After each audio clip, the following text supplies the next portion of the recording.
सरकार हमसे इतना काम लेती है। मोदी जी कहते हैं कि जब आंगनवाड़ी बहनें आशा वर्कर खड़ी है तो मेरी सरकार खड़ी है, और जब पैसा देने के टाइम हम भिकारी खड़े हैं। दुसरे काम करण्यामुळे ही लहान लेकरं आहेत ना त्यांच्याकडे दुर्लक्ष व्हायलंय।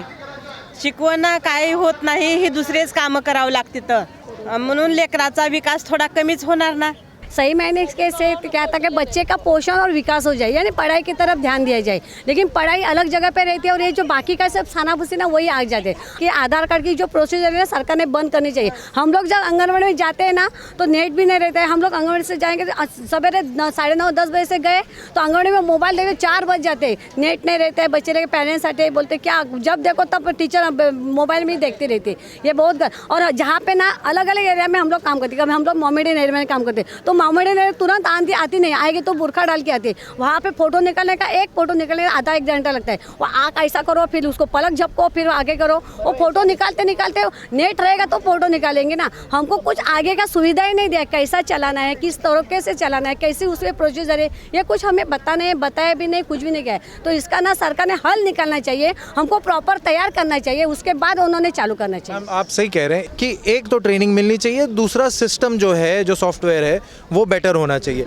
एक चीज़ यहाँ पर और पूछना चाहूँगा मैम, जैसे आपने कहा कि आधार कार्ड के बेसिस पर नहीं होना चाहिए, तो किस तरीके से आइडेंटिफाई किया जाए? मैं बताती हूँ कि आपने अभी बताया था कि ये भ्रष्टाचार नहीं होगा क्या, इसका कुछ प्रूफ चाहिए ना, आपने बांटा है तो हम लोग ऑफलाइन प्रूफ लगते हैं ना। सब पेरेंट्स के हम लोग के पास नाम है, बच्चे लोग के नाम है, उनका एज है, वो लोग के साइन लेते हैं हम लोग, उनका हाइट वेट लेते हैं, तभी उन लोग का साइन हो जाता है। तो ऑफलाइन रिकॉर्ड तो हम लोग के पास रहता है, तो ये ऑनलाइन किस लिए चाहिए आपको? और एक ही काम नहीं थोपा है हम लोग पे। हम लोग को बच्चों को लिखाओ, लेके आओ, उसको पढ़ाओ लिखाओ। लसीकरण भी देखो, जब लसीकरण के लिए आप लोग अलग आशा सेविका आशा जो रखी है ना उसको ये कहते हैं। और लसीकरण के बारे में क्या होता है, मैंने जब औरत लड़का 1.5 साल का 2 साल का होता है ना मोमेडियन एरिया में, तो वो जब एक टीका जो पहला रहता है ना 1.5 साल का 1.5 महीने का टीका रहता है ना, वो 1.5 साल में लगाते हैं, तो उसको प्रॉपर मैच नहीं होता है। उसके तौर पे भी हम लोग पे चिल्लाते क्यों, ऐसा क्यों हो गया। जब लसीकरण के बारे में आशा वर्कर रखिए, CHU रखिए, NMA रखिए, तो उनको वो हक दिया जाए, उनको वो काम दिया जाए।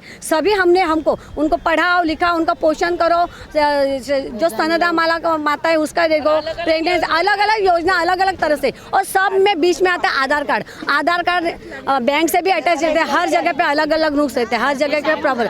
तो आधार कार्ड की तरफ से ना बहुत जन का नुकसान पैसे के बारे में होता है सर्वसामान्य लोगों का। कोई एक मुझे ये बात बताएं कि एक आंगनवाड़ी बहन जो है उसके ऊपर क्या क्या रिस्पॉन्सिबिलिटीज़ होती हैं, वो क्या क्या काम करवाती हैं? सबसे पहली जो सेवा थी कि बच्चों को पूर्व प्राथमिक शिक्षण देना है, फिर बच्चों को मिड डे मील देना है, फिर गृह भेटी होम विजिट करना है तीसरा, फिर चौथा कोई बच्चे अगर बीमार होते तो उसकी संदर्भ सेवा देना है, फिर ऑफिस से जो भी सामान आए जड़ वस्तु वो रजिस्टर में लिखना है, फिर बच्चों का वजन करके बच्चों का ग्रेडेशन लेना है, और किशोर वही लड़कियां जो रहती है वो सबलाकरण उनका करना है, और गरोदर स्तनदा माता होती है उनका हमें ध्यान रखना है, होम विजिट करके उनका फॉलोअप लेना है। इतनी सेवा थी हमारी। अब तो वो सेवा कहीं भी रही नहीं है, क्योंकि यूट्यूब लगा के दे वो लोग अपना कर लेंगे, हम लोग सरकार की पंचायत करेंगे और वो अपनी वाह करने में लगी है। कुछ अच्छा काम होता है तो उनके सचिव जाते ट्रॉफी लेने। इसमें आपके अभी और क्या क्या एडिशनल काम जुड़ गए? हमारे तो बहुत सारे एडिशनल काम दिए हमको। कोई भी संस्था हमारे सर पे लाके बिठाई जाती है, उनका सर्वे करके दो। अभी लाडली बहन योजना, लेक लाड़की योजना, अभी अटल बिहारी वो पेंशन योजना, मतलब जितनी भी योजना आती है। और ऑफिस में कोई भी आया कि हमारे पास लाके छोड़ देते। ऐसा लग रहा है कि अभी आंगनवाड़ी टीचर नहीं हमारा कोर्ट बन गया है। और एरिया में प्रोटेक्शन ऑफिसर को भी केस दो। फिर आशा वर्कर हेल्थ ऑफिस से आते हैं, उनका कैंप लगता है, TVSND हमारा कार्यक्रम होता है, उसमें सब बच्चों को लसीकरण के लिए भेजो, उसका फ़ोटो लो। फिर CBA कार्यक्रम करो, महीने में 2 कार्यक्रम करते हैं हम लोग।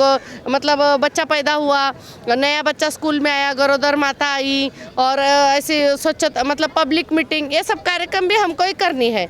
और उसका मोबाइल में भरना है, और उसका जो हमको पैसा आता ही नहीं है। और भरेंगे नहीं तो शून्य, कुछ नहीं पैसा आता है। डाटा मैच होना डेटा जो है ना हम लोग जो भरते हैं ना डेटा कौन सा भी VSND का नहीं तो लसीकरण का वो डेटा उनसे मैच होना चाहिए ताकि हमारे इसमें अलग अलग तरह के जो लसीकरण दिया जाता है ना अभी 1.5 साल का बच्चा रहेगा तो उसको 1.5 साल का बच्चा तो उसको 1.5 साल का ही लगना चाहिए ना तो 1.5 महीने का वो बच्चा लसीकरण क्यों मेरे को पता नहीं था मेरा कार्ड घुमा के गया मेरे को कुछ याद नहीं है अभी दे दो ऐसा हो जाता तो हम लोग वो दिन का पेमेंट हम लोग का आता नहीं फिर ये सरकार ने हमको महिलाओं के सबलीकरण के नाम पे जो उनका नारा है बेटी बचाओ बेटी पढ़ाओ वो नारा तो लगाते हैं पर सिर्फ नारे में हम रह गए हैं। हमारे लिए जो आंगनवाड़ी कर्मचारी है पूरे इंडिया में हम 26 लाख है और हर जगह पे अलग अलग वेतन श्रेणी है, समान काम समान वेतन। हमको मोबाइल दिया जाए, डिजिटल किया गया है। बहुत सारी बहनें हैं जिनको इंग्लिश नहीं आता है, कोई टाइप की ट्रेनिंग नहीं, बस मोबाइल में हाथ में दिया है और काम करो। और हमसे हमेशा 24 घंटे काम लिया जाता है और ये सुप्रीम कोर्ट का ऑर्डर भी नहीं मानती है सरकार, जो कि हमको शासकीय दर्जा मिलना चाहिए। ये गुजरात हाई कोर्ट ने निकाल दिया है। और हमारा पेंशन अभी जो मेरा जन्म भी नहीं हुआ था तभी से आंगनवाड़ी में मेरी बहनें काम कर रही है। आज मेरी मम्मी की उम्र की हो गई है 65 के बाद, अभी अप्रैल में रिटायर होगी। वो लोग कहाँ जाएंगे? उनको पेंशन नहीं, ग्रेजुएटी नहीं।